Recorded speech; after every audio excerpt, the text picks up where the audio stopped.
Ihtiram. Ayo. Assalamualaikum warahmatullahi wabarakatuh. Wa maghfiratuhu wa ridwanuh. Waalaikumsalam.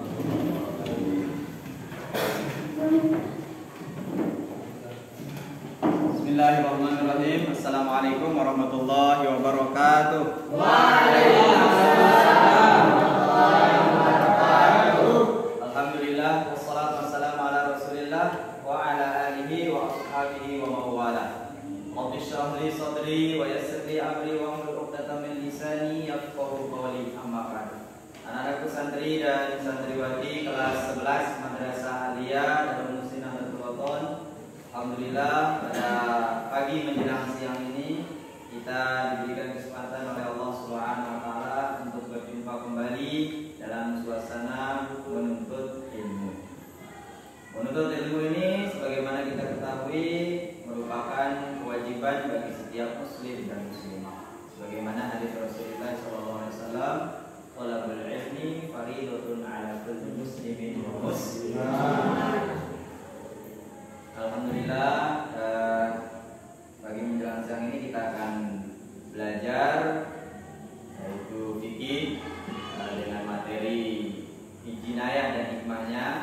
Namun sebelum kita mulai pembelajaran, saya minta ketua kelas dulu untuk memimpin teman-temannya berdoa sebelum kita belajar. Silakan kepada ketua kelas memimpin teman-temannya untuk berdoa. Bismillahirrahmanirrahim. Untuk mengawali pembelajaran kita pada pagi menjelang siang ini, marilah kita berdoa bersama-sama. Bismillahirrahmanirrahim. Allahumma inna nas'aluka bika an tusalli wa tusallim ala sayyidina Muhammadin wa ala sa'iril anbiya'i wal mursalin wa ala alihim wa sahbihim ajma'in wa an tu'ammirana wadal watani wa nadal banati bi furu'ihima ila yaumiddin wa an tansurana wa taftaha alaina wa tarzuqana wa tahfazana wa taghfir lana wa li jami'il muslimin ya Allah ya Hayyu ya Qayyum la ilaha illa anta. Allahumma 'allimna ma jahilna wa zakkirna ma nasina wa fahimna ma la naf'u wa zidna ilma wa alhiqna bis-shalihin. Allahumma 'allimna ma jahilna wa zakkirna ma nasina wa fahimna ma la naf'u wa zidna ilma wa alhiqna bis-shalihin. Allahumma 'allimna ma jahilna wa zakkirna ma nasina wa fahimna ma la naf'u wa zidna ilma wa alhiqna bis-shalihin. Allahumma astur aiba sayyi anni wa la tudhib barakata ilmihi minni. Allahumma astur aiba sayyi anni wa la tudhib barakata ilmihi minni. Allahumma astur aiba sayyi anni wa la tudhib barakata ilmihi minni. Subhana rabbika rabbil izzati amma yasifun wa salamun alal mursalin walhamdulillahi rabbil alamin. Alhamdulillah, terima kasih kepada ketua kelas karena memimpinnya berdoa. Berdoa sebelum pembelajaran itu amatlah penting bagi kita umat Islam karena dari berdoa itu kita berharap supaya apa yang kita pelajari pada hari ini diberkahi dan bermanfaat untuk kita dan untuk orang lain. Baiklah anak sekalian, apa kabar hari ini? Alhamdulillah. Ada yang sangat sakit atau ada yang pulang tanpa izin? Ada. Ada. Untuk memastikan itu semua, saya akan mengabsen dulu satu persatu. Yang pertama, ada Haikal. Sakit. Sakit. Azria Khairul Zuhur. Ada. Kemudian Angga Wiranto. Izin. Asyifa Syaitul Haris. Hadir. Kemudian selanjutnya Eva Faizatul Izmi. Faizal Ahmad Yani. Izin. Firman Adi Mantra. Sakit. Yuk, pasal lewatin jawab. Sakit. Sakit. Kira fansnya. Kemudian Firman Adi Gevi Aryadi. Hadir. Nah, Khairul Huda. Kemudian Hamzah Wali. Ya. Kemudian Hilmi Fitri Alianisi. Hadir. Lalu Ilham Halil. Hadir. Lalu Muhammad Ilyas. Hadir. Kemudian Muhammad Agustin. Muhammad Rizky Nafarido. Sakit. Ya, sakit. Muhammad Tawafikoni. Hadir. Hadir. Mihrobi Saputra. Hadir. Muhammad Haliful Akbar. Izin. Naufal Mujaddin. Hadir. Nur Hasana. Nurul Maulidah Saputri. Hadir. Rizky Novadian Fitri Asri. Rizka Saputri.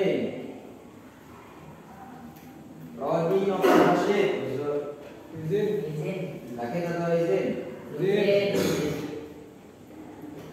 Syukron Habibi. Wilyas Pratama. Hadir. Terus Yudi Aprianto. Sakit. Pulang sakit. Zainul Hadi. Izin. Ya. Alhamdulillah, mari kita doakan bagi yang sakit semoga segera diangkat segala penyakitnya dan kembali pulih dan bisa bersama kita belajar menuntut ilmu lagi. Ya, baiklah anak sekalian, ya. Kita akan masuk pada materi pembahasan kita yaitu tentang jinayah. Namun sebelum kita masuk pada pembelajaran kita ini, tolong dibaca tujuan pembelajaran. Ada tujuan pembelajaran di situ.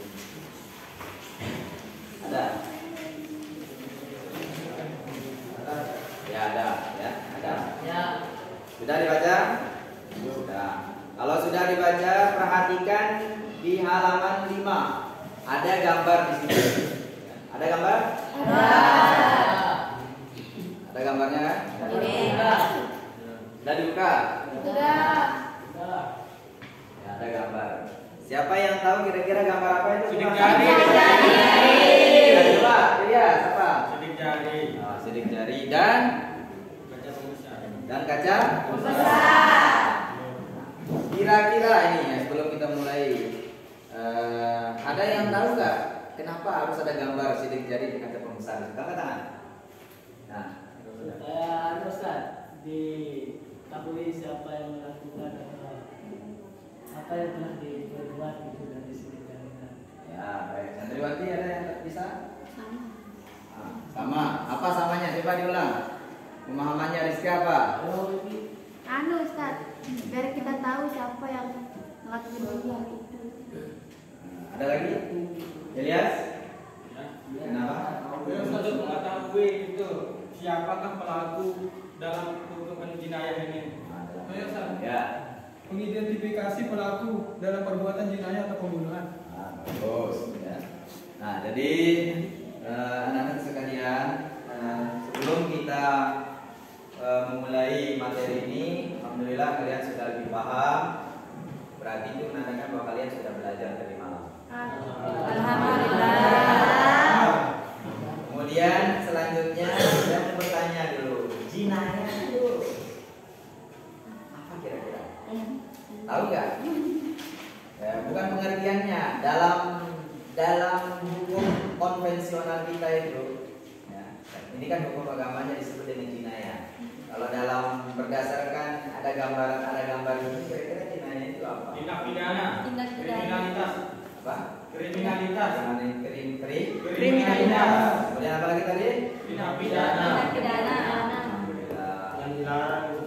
Berarti dari sini kita paham bahwa yang namanya jinayah itu adalah tindak Pidana. atau kriminal. Dari kriminalitas atau tindak pidana itu, maka kita akan masuk dalam pembahasan terkait dengan pembunuhan. Nah, dalam jinayah itu ada 4 pembahasan yang akan dibahas di dalam bab jinayah. Ya, dalam jinayah. Nah, yang pertama ada pembunuhan. Ya, ada di situ ya peta konsepnya. Peta konsepnya. Itu balik bukunya. Baliknya. Ada peta konsepnya nggak? Tuh. Tadi itu peta konsep tuh. Nah, itu namanya peta konsep. Jadi di situ ada 4 pembahasan ya tentang jinayah. Yang pertama ada pembunuhan, kemudian ada kisos, ada diyat, dan ada kafar. Nah, dari yang 4 bagian daripada jinayah ini, kita akan membahas pada pertemuan kali ini tentang pembunuhan.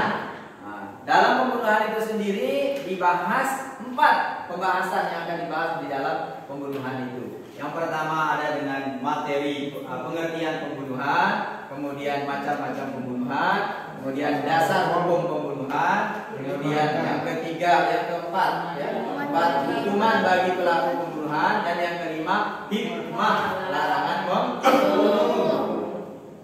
Baiklah, kita akan membahas satu persatu tanpa melihat buku dulu. Kira-kira pembunuhan itu sendiri, sepemahaman kalian itu apa? Atau Rizka apa? Menghilangkan nyawa seseorang. Menghilangkan nyawa seseorang. Nur Hasanah? Menghilangkan nyawa seseorang secara sengaja maupun tidak sengaja. Ya, Robi. Coba Robi, apa itu pembunuhan? Yang dibunuh. Ya, yang dibunuh. Ya, bagus. Ini sudah bisa menjawab. Coba Syukran Habibi. Pembunuhan itu apa? Menghilangkan nyawa seseorang. Ya, menghilangkan nyawa seseorang. Agustin. Ya itu menghilangkan nyawa seseorang dengan sengaja atau tidak sengaja. Dan tidak sengaja. Hamzah Madi. Pembunuhan itu Menghilangkan nyawa seseorang. menghilangkan nyawa seseorang. Kemudian Nur Jannah, apa itu pembunuhan? Menghilangkan nyawa orang. Dengan sengaja. Ini nyawa. Alhamdulillah cukup ya. Jadi yang namanya pengertian pembunuhan itu secara bahasa itu menghilangkan nyawa seseorang. Sedangkan secara istilah pembunuhan itu adalah suatu tindak kriminalitas atau tindakan pidana yang dilakukan seseorang terhadap orang lain sengaja ataupun tidak sengaja dengan alat yang mematikan.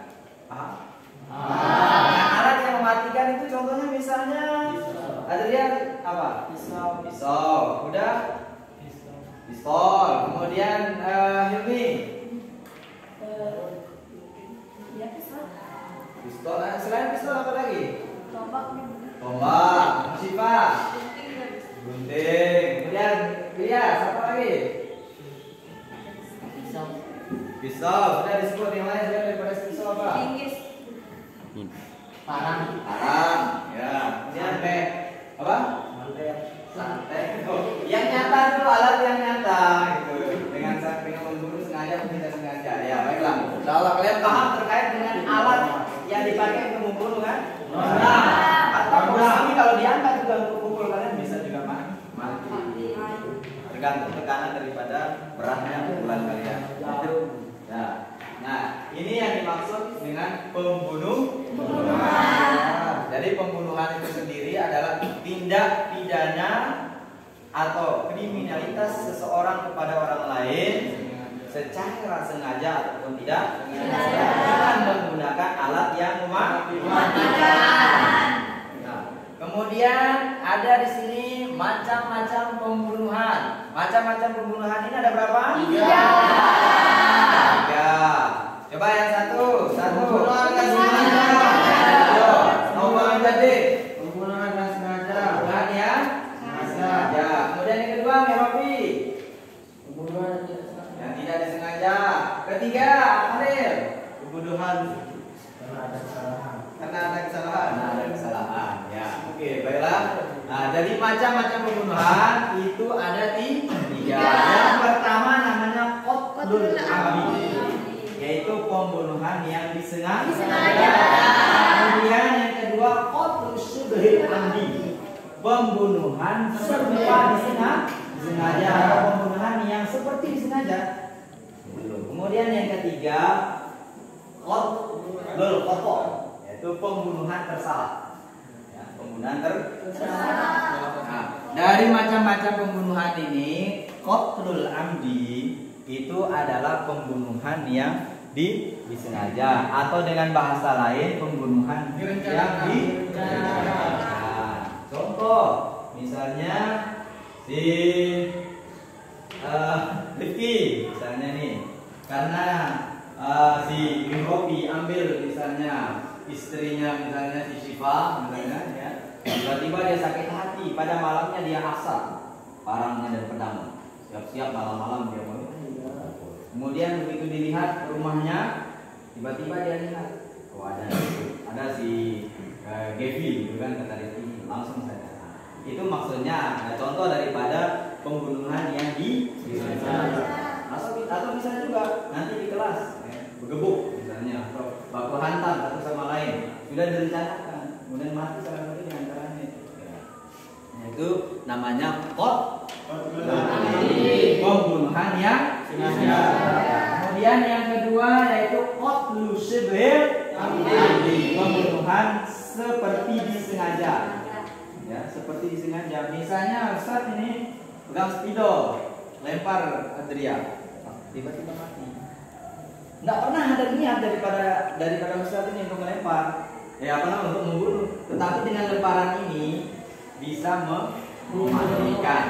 Padahal ini bukan merupakan alat untuk membunuh. Jadi yang dimaksud dengan pembunuhan seperti disengaja itu adalah pembunuhan yang tidak direncanakan dan tidak ada niat, tetapi mematikan dengan alat seperti itu. Kemudian yang ketiga pembunuhan tersalah atau qatlul khata'. Nah, pembunuhan yang tersalah ini karena salahnya sasaran dan tidak pernah ada rencana. Contoh, si Wawan Fikoni pergi ke sungai, ya, mau pakai ketapel itu, mau tembak burung, ya, tembak burung pakai ketapel. Tapi dia nggak tahu bahwa di sungai itu ada Agustin lagi mandi sama Rifki, kemudian sama teman-teman. Tiba-tiba dari tembakan ketapelnya itu kena si Agustin ini. Padahal itu tidak pernah direncanakan dan tidak pernah ada nih. Tiba-tiba kena si Agustin, matilah Agustin dengan tembakan itu. Itu yang dinamakan pembunuhan tersalah. Jadi sudah bisa membedakan kan? Sudah bisa. Nah, coba kalau begitu, Khairul Huda yang pertama tadi pembunuhan apa namanya? Pembunuhan qatlul amdi, Terus pembunuhan yang disengaja. yaitu Itu pembunuhan yang sudah direncanakan dan tidak menggunakan alat yang mematikan. kemudian yang kedua, Hamzah Wadi apa? Pembunuhan seperti sengaja, seperti yang disengaja. Yang disengaja. Terus Gustin, yang ketiga? Pembunuhan karena kesalahan, yaitu perbuatan seorang tanpa bermaksud melakukan kejahatan, namun karena salah sasaran menyebabkan kematian seseorang. Ya, contoh pembunuhan yang tersalah itu apa tadi yang di sini? Pembunuhan tersalah contohnya apa tadi? Seperti Memburu. Contohnya tadi apa? Tapi salah? Ya, saya rasa Ustaz Husnuzon sama kalian tidak paham ya. tentang macam-macam pembunuhan. Kemudian dasar hukum pembunuhan. Dasar hukum itu adalah maksudnya itu adalah sumber ya. Sumber ditetapkannya bahwa pembunuhan itu hukumnya apa. Jadi sebelum kepada dasarnya itu tentunya dasar diambilnya, artinya sumber hukum terambilnya hukum pembunuhan ini tentunya dari empat sumber hukum yang kita ketahui. Yang pertama, Al-Quran. Kedua, yang ada dalam buku kita itu hanya diambil dari Al-Quran dan hadis. Nah, coba bacakan dasar hukum dari Al-Quran ke sana. Sholat nggak? Ya. Coba bacakan yang dasar hukum dari Al-Quran.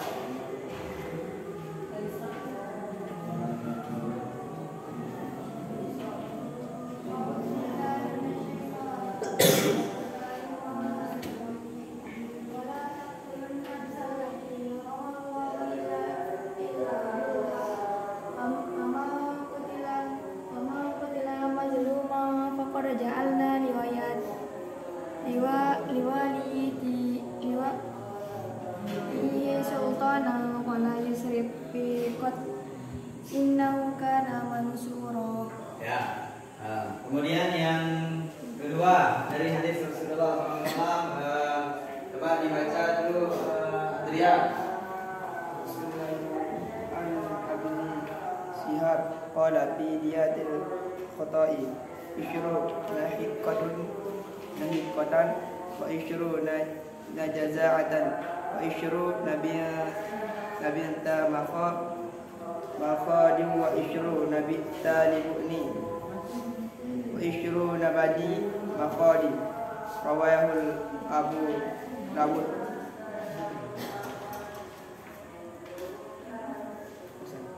Sudah. Ya, jadi dasar hukum yang ada dalam Al-Quran tentang pembunuhan itu adalah dari Al-Quran surah surat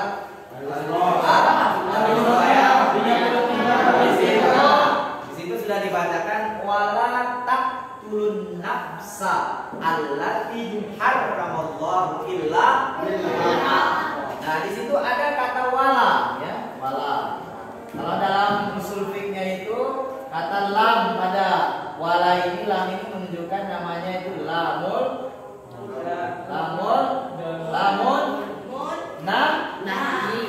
nahi, bukan naik ya.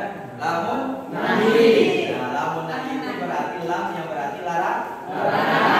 Wala taqtulun nafsal lati harramallahu illa, dan janganlah kalian itu membunuh jiwa seseorang tanpa hak atau tanpa alasan yang benar. Jadi dari ini saja, dari dasar hukum ini, dari bunyi ayatnya ini kita bisa menyimpulkan bahwa dasar hukum pembunuhan itu tidak boleh atau haram. Maka setiap keharaman itu tentunya di situ ada ganjaran, ada sanksi yang akan diberikan. Kemudian kita langsung masuk kepada hukuman bagi pelaku pembunuhan. Nah, hukuman dari pelaku pembunuhan ini tentunya kepada 3 jenis pembunuhan yang tersebut yang tadi sudah kita jelaskan.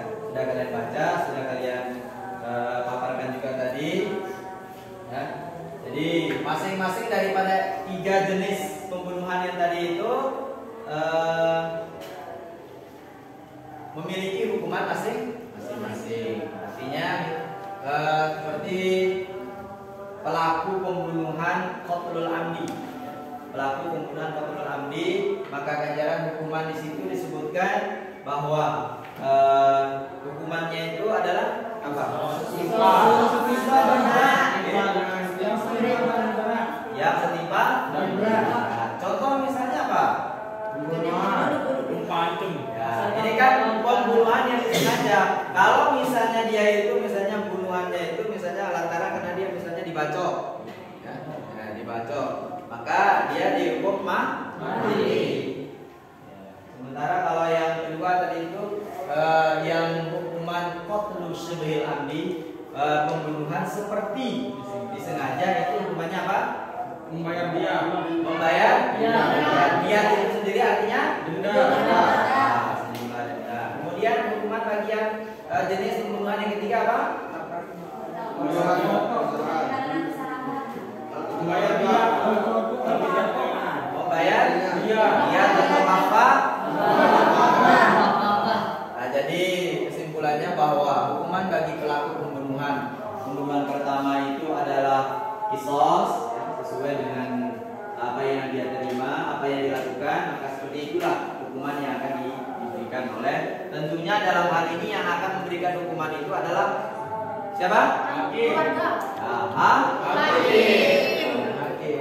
Nanti kalau yang kecuali nanti kalau misalnya ada dari keluarga memaafkan, maka bisa diringankan dengan membayar dia apa?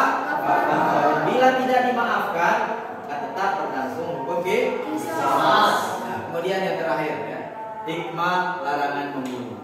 Hikmah larangan membunuh apa itu? Halo, ikut kawan. Hikmah larangan membunuh satu apa?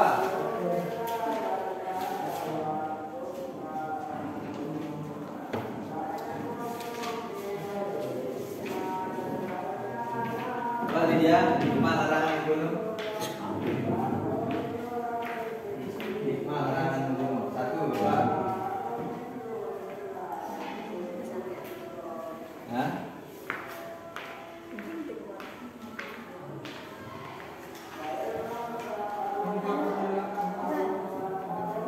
Ya? Ada?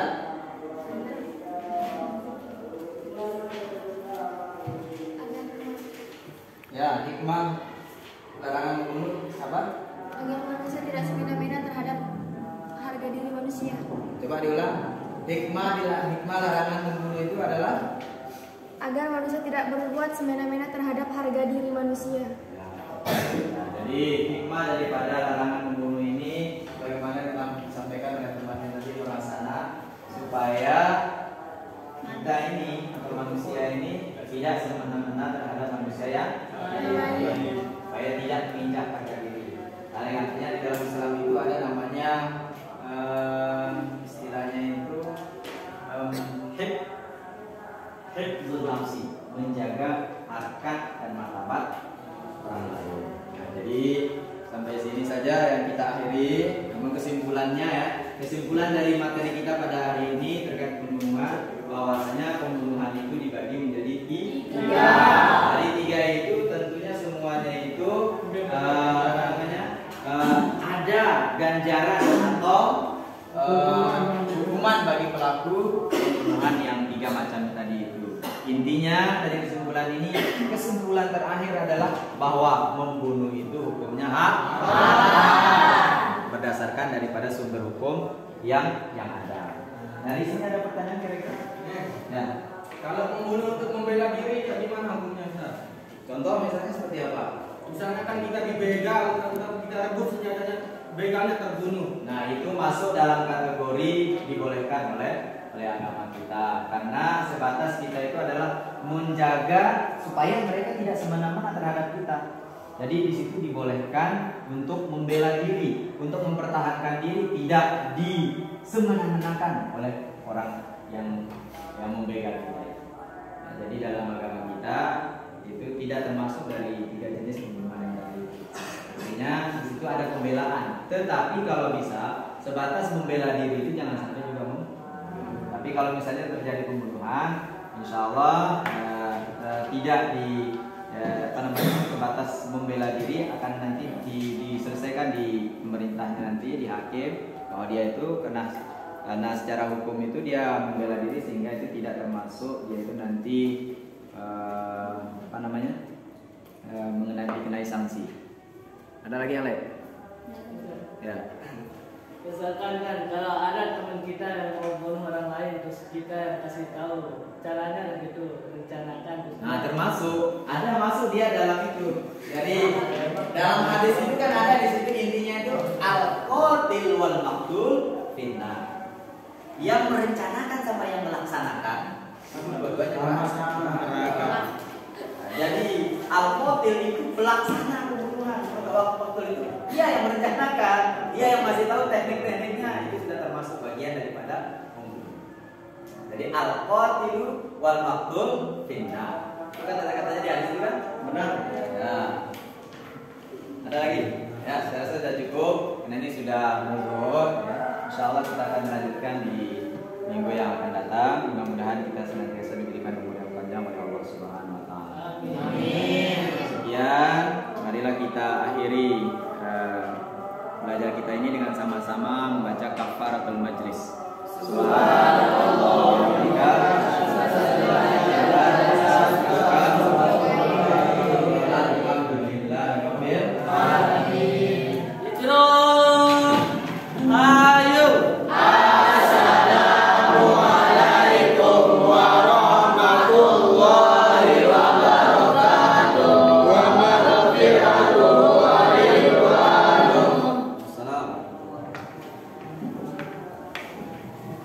Sholat aja ya, mungkin. Tapi nanti saya tanya